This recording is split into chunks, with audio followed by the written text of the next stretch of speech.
Hey guys, good morning. In this workshop, I'm going to be talking about again two banks. तो एक हो गया आपका city union bank and दूसरा हो गया आपका डीसीबी बैंक. ठीक है. So we'll start with City Union Bank. City Union Bank again, like एक if you look at the bank, it's around I think 120 125 year old एक बैंक है, starting I think from Tamil Nadu. बहुत ही मतलब एक पुरानी bank है और बहुत ही मीडियोकर एक बैंक है. तो that's what I am going to say like. और इनका अगर आप परफॉर्मेंस देखोगे तो इनका कोई ग्रोथ वोथ है नहीं, एसेट क्वालिटी उतना अच्छा है नहीं. ठीक है. और ये बहुत ही एक रीजनलाइज्ड एक बैंक है. वो है कि और मैं यहाँ पे सिटी यूनियन बैंक का बात कर रहा हूँ. तो अगर मैं उनका थोड़ा सा नंबर्स भी बताऊं, उनका अगर आप देखोगे उनका लोन बुक का ग्रोथ इज ओनली 2%, डिपॉजिट का ग्रोथ इज ओनली 3%. वाई जबकि आप देखोगे सिस्टम का लोन बुक का ग्रोथ इज 15-16% और सिस्टम का डिपॉजिट इज 12-13%. तो ये हो नहीं रहा है. ठीक है. मतलब इनका हालत अभी भी वैसा कुछ है ही नहीं कि इनके बारे में कुछ ज्यादा बात किया जाए. दूसरा, अगर मैं आपको एक और चीज बात बोलूं कि इनमें कुछ एक कोई आरबीआई का कुछ एक इंस्पेक्शन हुआ था. ठीक है, रिसेंटली, जो कि ऑफ कोर्स क्लियर हो चुका है, बट मुझे लगा कि मैं आपको ये बात भी मतलब यहाँ पे बता दूं. मैनेजमेंट का अगर आप गाइडेंस सुनोगे ना तो वो भी सुन के आपको डिप्रेशन आ जाएगा. इनका गाइडेंस है कि हम 12 से 15 में ग्रो करेंगे 12 to 15%. ठीक है, in FY24 over FY23. And of course they are basking on a good H2, on a good H2, good festival period in Q3 and Q4 to give to around the region of 12 to 15% का growth. अब वही point है ना, system का growth से नीचे का growth rate आप गाइडेंस में ही दे रहे हो तो क्या ही होगा इसका. ठीक है. दूसरे पॉइंट ये है कि अगर आप इनका कॉन कॉल सुनते तो आपको समझ में आता है ये लोग सिर्फ अपने एसेट क्वालिटी के बारे में बात किए जा रहे हैं. एनालिस्ट कम्युनिटी के साथ रिकवरी, स्लिपेजेस, अपग्रेड्स, यही पे बातें होता है. तो जब कोई बैंक्स का वो एसेट क्वालिटी में कितना टाइम अपने आप को एक्सप्लेन करने में लगता है. और अगर आप ऐसे बैंक्स को देखोगे ये तो 80-70-80% ऑफ द टाइम ही लगाया सिर्फ अपना एसेट क्वालिटी को डिफेंड करने में. तो इससे भी समझ में आता है कि लाइक बैंक का ग्रोथ कहां से आएगा जब इनका एसेट क्वालिटी उतना अच्छा नहीं है. अगर मैं आपको एक दूसरे एक चीज बताऊं कि लाइक अभी बैंक क्या, लेकिन कुछ अच्छा भी चीजें हो रहा है. मतलब ये लोग रिसेंटली बीसीजी को लाया, बॉस्टन कंसल्टिंग ग्रुप को लाया और बीसीजी को लाके बोला भाई ये पूरा हमारे चीजों को आप क्लीन अप करो, डिजिटाइजेशन के लिए हेल्प करो. ठीक. बिकॉज अगर आप देखोगे सिटी यूनियन बैंक टाइप का इनका कोई उतना डिजिटल इंफ्रास्ट्रक्चर वगैरह कुछ है नहीं. तो ऑफ कोर्स आई होप के कंसल्टिंग ग्रुप, जो इतना बड़ा ग्लोबल कंसल्टिंग कंपनी आया है, वो आने के बाद बीसीजी का यहाँ पे थोड़ा बहुत हेल्प हो जाए. तो ठीक है. तो ये बन जाता है बात. अब थोड़ा बीसीजी का बीसीजी बोल रहा हूँ मैं, सॉरी, यहाँ पे सीयूबी. ठीक है, सिटी यूनियन बैंक का अगर मैं बुक का बात करूँ तो आप देखोगे ये एक एमएसएमई लेंडर है. ठीक है.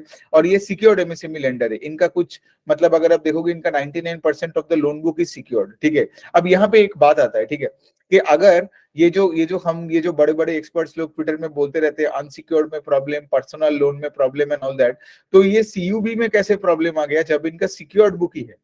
99% of the book is secured. तो फिर सिक्योर्ड बुक में इतना एनपीए कैसे बन गया. तो बात वही पे आता है, सिक्योर्ड हो अनसिक्योर्ड हो, आप कैश फ्लो बेस्ड लेंडिंग करते हो या फिर आप कोलैटरल बेस्ड लेंडिंग करते हो, at the end of the day आपको उस बिजनेस को ट्रैक करनी है और देखनी है कि वो कहाँ जा रहा है, rather than forming a fixed mindset in your head के लाइक यही अच्छा है और यही बुरा है. Got it.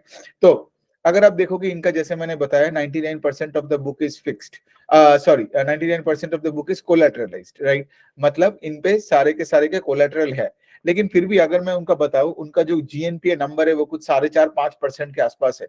कोविड के time I think the GNPA number of city union bank was not the 5.5-6%. So you can very well understand it's one of the banks. Like बंधन बैंक के बाद अगर कोई बैंक का बुरा हालत हुआ होगा वो आपका सिटी यूनियन बैंक है. ठीक है. और इनका अगर आप बुक देखोगे एमएसएमई स्पेस में 40-50% का इनका बुक का स्पेस है, जहाँ पे ये कॉटन टेक्सटाइल सब छोटे छोटे कंपनीज को लोन देते हैं. Cotton industry, textile, mining, cement, steel, इन सब जगहों में. बाकी का जो बुक है वो उनका बेसिकली एक एग्री बुक है, एक एग्रीकल्चर बेस्ड बुक है और एक non agree joint lending group है जो कि थोड़ा बहुत माइक्रो फाइनेंस टाइप का है. और हाँ, अब छीटे मीटे थोड़ा लोन्स देते हैं वो हाउसिंग में थोड़ा कॉर्पोरेट में, बट मेजोरिटी इनका एमएसएमई लेंडिंग ही है. एमएसएमई लेंडिंग और उसके साथ साथ आपका है एग्रीकल्चर में. सो ये बन जाता है बात. आरओई का नंबर है 13-14% के आसपास. अब of course this is not an ROE that I am very very happy with, और भी ऊपर जाना चाहिए. आरओई का नंबर भी 2% के बहुत ही नीचे है. सो ऐसा कुछ खास नहीं है. देखते हैं, अभी तो बीसीजी आया हुआ है. डिजिटल इंफ्रास्ट्रक्चर अगर इनका इंप्रूव हो जाए, एसेट क्वालिटी इंप्रूव हो जाए तो चलो बेटर होगा। लेकिन इस टाइम पे तो मैं जो भी वैल्यूएशन पे ये बैंक मिल रहा है मैं इसको हाथ नहीं लगाऊंगा, कोई रिकमेंडेशन नहीं है, बट देन ये उम्मीद पे मुझे बैठने लायक बैंक लगता नहीं है कि लाइक उम्मीद पे बैठे रहो सब ठीक हो जाएगा, बिकॉज ऐसे बैंक्स में एक प्रॉब्लम जाता है तो दूसरा प्रॉब्लम आता है। एनी विच वे ये बनता है सिटी यूनियन बैंक। अब दूसरा बैंक का बात करते हैं वो है कि आपका डीसीबी बैंक, ठीक है। डीसीबी बैंक भी उतना कुछ खास नहीं है लेकिन सीयूबी से बेटर है, ठीक है। अगर मैं डीसीबी बैंक का बोलूं तो एटलीस्ट उनका लोन बुक और डिपॉजिट बुक ग्रो कर रहा है। तो डीसीबी बैंक का अगर आप देखोगे लोन बुक ग्रो किया, लोन बुक मतलब एडवांसेस ग्रो किया 19% वाईओवाई, डिपॉजिट्स ग्रो किया 23% वाईओवाई, ठीक है। DCB bank is basically more towards the eastern part of India, मतलब उड़ीसा उड़ीसा में इनका बहुत अच्छा प्रेजेंस है। दूसरी चीज अगर आप यहाँ पे देखोगे तो डीसीबी बैंक का यहाँ पे कहाँ पे है इनका मेन फोकस, होम लोन पे है, रिटेल लोन्स पे है, एसएमई एमएसएमई में इनका फोकस ज्यादा है, ठीक है। सो बेसिकली क्या है, बेसिकली अगर मैं डीसीबी बैंक का बुक का बात करूं तो अगेन मॉर्गेज बनता है इनका, मॉर्गेज बनता है इनका सबसे बड़ा पार्ट, फिर बनता है एग्री, और फिर आता है आपका gold loan, SME and MSME. लेकिन अगर आप एग्रीकल्चर का जो एग्री बुक है और अगर आप होम लोन का जो बुक है that is I think 60-70% of the book, ठीक है। तो ये भी अगर आपको मतलब समझ आ गया होगा कि लाइक ये भी बहुत ही सिक्योर्ड लेंडर है। सो दूसरा पॉइंट ये है कि यहाँ पे अगर आप देखोगे DCB bank is looking for a new CEO. तो जब भी कोई बैंक ऐसे उनका जब रिजल्ट और एक और पॉइंट है कि आरओई 11% है, दैट आल्सो क्लियरली शोज के डीसीबी बैंक दुनिया का बेस्ट बैंक तो है नहीं, ठीक है। तो जब आपका आरओई का नंबर मतलब घटने लगता है, आप देखोगे डीसीबी बैंक का आरओई का नंबर पिछले 3-4-5 साल में वही 10-12-13% के रेंज में है। तो अगर आपका आरओई इतना कम है मतलब आप उतने एफिशिएंटली काम नहीं कर रहे हो, आपका ओपेक्स में कंट्रोल नहीं है, आपका स्केलेबिलिटी इश्यूज है, आपका वॉल्यूम्स में।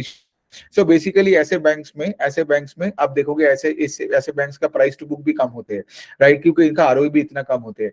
सो डीसीबी का अगर आप देखोगे जिसका आरओई कम है वो भी नया सीईओ ढूंढ रहा है, पता नहीं वो नया सीईओ आके करेगा का, कौन है वो, तो वो सब भी आपको देखना पड़ेगा, ठीक है। सो बेसिकली यही है। एक और चीज है, एक और नेगेटिव में बोलना चाहता हूँ कि इनका हेडकाउंट नहीं बढ़ रहा है, ठीक है। मतलब बैंक का number of employees is not going up for the past I think 2 years के आसपास। तो अगर आपका हेडकाउंट नहीं बढ़ रहा है तो इसका मतलब क्या है, वो घुमा के आपको बता रहे हैं कि हमें ज्यादा से ज्यादा बिजनेस मिल नहीं रहा है। बिकॉज अगर आप हेडकाउंट, तो अगर आप देखोगे आईडीएफसी फर्स्ट, सीएसबी बैंक, फिर ऐसे बैंक्स को देखोगे जो लेट्स से स्केलिंग अप कर रहे हैं, अगर मैं सिर्फ बैंकिंग के एंगल से बात कर रहा हूँ, बैंक्स के एंगल से, तो देखोगे उनका हेडकाउंट से अच्छे रेट से बढ़ रहा है। लेकिन यहाँ पे हेडकाउंट बढ़ता नहीं है। मैं हेडकाउंट हमेशा चेक करके देखता हूँ कि लाइक हाँ, बिकॉज अगर तुमने हेडकाउंट बढ़ाया और हेडकाउंट का कॉस्ट तुमको तो पहले लेना पड़ता है ना, मतलब कोई कंपनी क्यों लेगा, मतलब अपफ्रंट कॉस्ट क्यों लेगा, इतने एम्प्लॉइज क्यों ऐड करेगा, जब उनको अच्छा डिमांड दिखता है ना, डिमांड उतना दिखता नहीं है, स्कोप उतना लगता नहीं है, तो फिर मैं हेडकाउंट क्यों बढ़ाऊं। मतलब आप एज अ बिजनेसमैन तो उसी एंगल से आपको देखना पड़ेगा विद कॉमन सेंस हियर। हो गया बात यहाँ। दूसरे पॉइंट है कि लाइक इनके कॉल में भी अगर आप देखोगे कि लाइक अगेन लाइक इनका जो मोराट बुक था, इनका मोराट बुक से जो रिकवरी हो रहा है वो उतना अच्छे रेट से हुआ, ये भी बैंक ने बताया, लेकिन धीरे धीरे करके हो रहा है। मोराट मतलब मोरेटोरियम किया था ना लोगों ने, इस पीरियड में पैसा नहीं देना पड़ेगा and your entire account will be in moratorium. लेकिन वो जो आनी चाहिए तो उस अच्छे रेट से हो नहीं रहा है उतना कुछ। But then again we have to track and see के वेयर थिंग्स गो। काफी बहुत इनका, जैसे आप डीसीबी बैंक का देखोगे ओनली 25%, मतलब इनको इनको अपने कासा रेशियो पे काम करना, लो कॉस्ट फंडिंग नहीं आएगा। बड़े बड़े बैंक रेशियो ज्यादा है, बोरिंग कम होता है, और छोटे बैंक्स का कासा रेशियो कम होता है, तो इनका कॉस्ट ऑफ बोरिंग ज्यादा होता है, right, if you are in the same geography as say for example a state bank or an HDFC bank. Okay, दूसरा पॉइंट ये है कि अगर आप देखोगे कि इनका जो बाकी तो ठीक है, बाकी तो और कुछ बोलने लायक कुछ है नहीं, आई गेस यही बनता है बैंक और सिटी यूनियन बैंक, ठीक है। डीसीबी बैंक बेटर है सिटी यूनियन बैंक से, लेकिन अब देखोगे दोनों बैंक का प्राइस टू बुक कम है एंड ऑल दैट, बट आपको रीजन पता है क्यों, राइट। बिकॉज पॉइंट यही पे है ना कि लाइक सिर्फ वैल्यूएशन देख के अब मतलब कोई भी कचरा आप नहीं उठा लोगे ऐसे ही, मतलब जस्ट बिकॉज वो price to book less than 1 में। अब आपको समझ में आ रहा है कि प्रॉब्लम्स क्या क्या है।